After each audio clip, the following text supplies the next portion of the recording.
As you can see, I like samplers. I have these 5 devices which their sole purpose is sampling, as well as 3 other devices that include a sampler with them. You may go, hey, don't you only need 1 sampler? And the answer is yes, but no. If you want to make live music with samplers, you probably need 2, or 1 with the drum machine. So I'm going to compare these 5 samplers to each other, tell you what I use them for, and what you could use them for. I'm going to go over these samplers in the order that I bought them, which is also relatively the order that they were released. Before this last decade, sampler market was ruled by 2 companies. Roland with the SP, and Akai with the MPC. And then Korg came out with this piece of shit, which didn't change the market, but it put a lot of good ideas in other companies' heads, I believe. So this is the Volca Sample. Well, this one's Sample too. It was sold as an easy-to-use sampler at a cheap price point compared to those 2 other companies' samplers. As a groove box, it's easy to use. As a sampler, it is a pain in the ass. It took me over a year before I got the correct cable to transfer a sample onto the device. And once I finally did, it sounded like shit. After that, I gave up on the device and thought sampling was not going to be a thing for me. Until this came out, which I immediately ordered. Teenage Engineering's KO2. At this point in time, I just kind of see it as a toy version of an SP, but it's still a great sampler.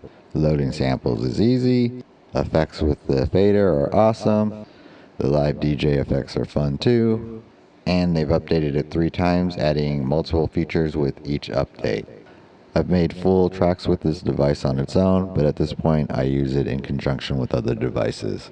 Within a year of the KO coming out, Roland decided to throw their hat into the budget sampler market, even though they pretty much ruled the market with the SP. And then they released the P6. This thing's a monster once you get past its learning curve. You get a tiny screen and hundreds of menus. So if you can wrap your head around that, you'll love it.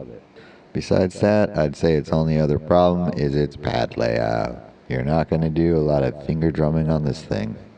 Then a couple of years went by, KO came out with 2 other models, and then we heard about this thing. Casio's little Game Boy-like sampler, the Sxc1. The prettiest and most portable sampler.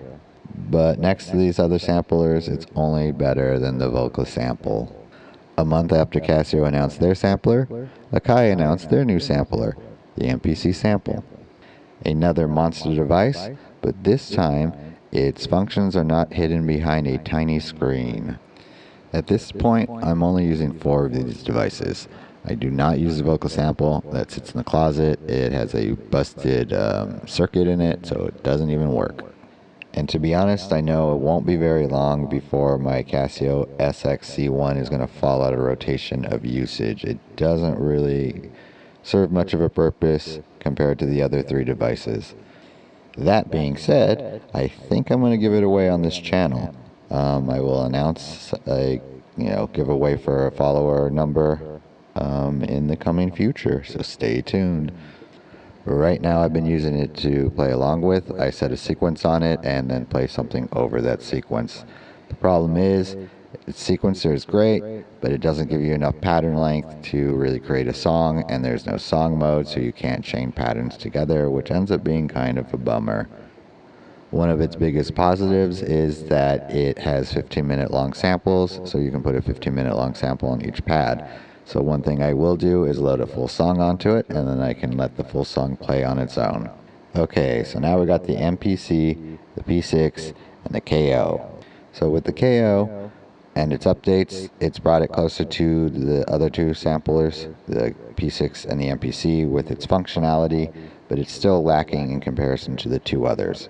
So I've never had any issue with its sample length, which is only 20 seconds. With an update and a lower fidelity, you can get it to 40 seconds now on this device. And Teenage Engineering just announced a new version of this KO in particular. It looks just like it, but it's called the Champion Edition, I believe.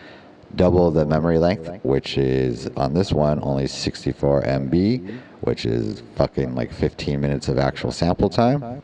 So one sample you can put on a Casio for 15 minutes long on one pad. That's as much as you can put onto the whole device of this KO. What I love the KO for, though, is playing live music. It's very easy to play a live set with this device, and that's what I'm going to continue to use it for. These last two devices are the ones that I use the most. Both devices are monsters, and they are both so cheap for the shit they can do. Besides menu diving and its pads, the only other issue I have with the P6 is its sample length. Believe you can get a minute with a low fidelity. High fidelity, you get like 7 seconds. Okay, and the other thing is trimming the samples can kind of be a pain in the ass sometimes too. Sampling, looping, its effects. Once you get to learn how to use this device, it becomes very fun to play with and make noise with. I like using it to make abstract and ambient noises and sometimes some synth pads with it. And I see the device much more of an instrument than I do as a sampler like the KO. Its unique features, its granular engine, which its keyboard can be really fun sometimes, or it can just be a noisemaker. It all depends on your sample and getting into that menu. Alright, the MPC. If you want a sampler, this is what you buy.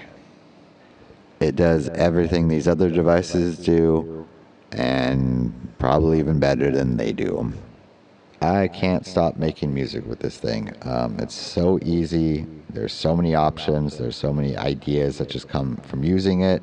So again, if you want a budget sampler, this is where to go. So if you're a beginner and you want to get into sampling, get Casio Sxc1.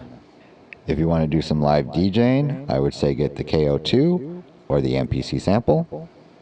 If you want to play music on your own and add things like layers and loops and stuff, I would definitely get the P6 or the MPC sample.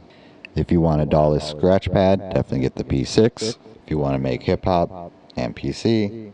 And if you want to feel like you wasted your money and you're pissed off, get the Volca Sample. So I'm an artist who releases an album every month on streaming services. Please go follow me there. And I release 2 songs every day here on YouTube. So please follow me here on YouTube. That stupid fucking saying, smash that bell.